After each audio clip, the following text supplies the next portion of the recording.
I'm going to try to help you size your finger at home without having to go to a jeweler, or you may not be able to go to a jeweler. Anyway, I have a piece of paper here that I cut out. I'm going to fold it into a strip like so.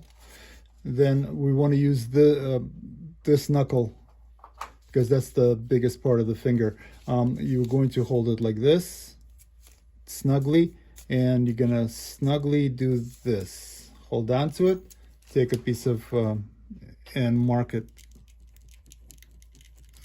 Of course, this pen doesn't want to work, but anyway, mark it like that.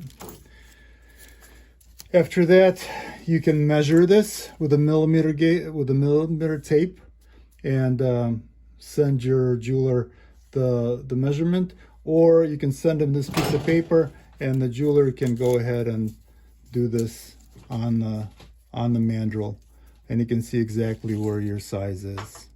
Now, this is not a guarantee 100%.